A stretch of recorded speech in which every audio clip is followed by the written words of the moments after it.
Focal Point Ministries, equipping global visionary leaders. The subject of sex is one of the topics that we hide or we run away from, but the scripture talks about sex, and sex is an aspect of education that is very, very important. And especially, I want to show to us the good and the other part of sex. You see, sex is an oxymoron. That means it's a two-edged sword. So first of all, sex is good, but it can be evil if it happens in the wrong context. Sex is good, but it can be evil. Number two, sex is holy, but it can become unholy if the context is unholy. Number three, sex is creative, but can be destructive.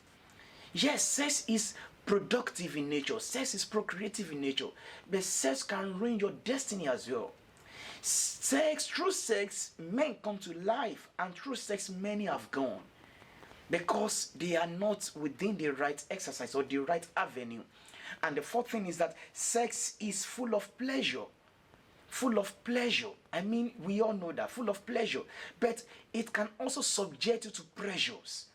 Sex is one of the exercises through which you can regulate, through which you can actually enjoy. That's why they use the term fun, but it's more than fun actually. So sex is exhilarating, sex is good, sex is pleasurable, but sex can subject you to pressures. And when is sex evil? When is sex unholy? When is sex destructive? When is sex full of pressure? That is when you go outside the confinement, the system through which our sex is to be practiced. God designed sex as a closed system. That means sex is mainly meant to be carried out within a confined setting, within a confined system. And once you go outside that system, once you go outside that setting, what you see is that sex becomes destructive. Sex is a closed system. In science, when you mean a closed system, it means a reaction that takes place within a confined environment whereby there is no outlet. Sex is created to be a closed system. But the moment you step out of that particular confinement, and what is the confinement? The confinement is the confinement of marriage. What is the confinement? The confinement is a place of, a matrimonial setting. Outside that setting, then sex becomes destructive. Sex becomes, evil. Sex becomes unholy. Let's see the scripture, Proverbs chapter 5. I want to read to us verse 15.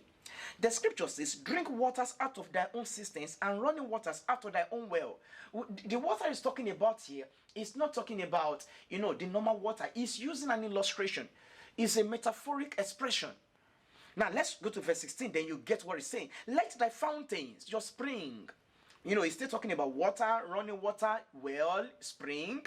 Still verse 16, let your fountains, your spring be dispersed abroad, and rivers of water in the street. Now verse 17 says, let them be only thy own, not strangers' own. What is it talking about? Don't worry, you will see what it's talking about. But it says, let it be for you alone.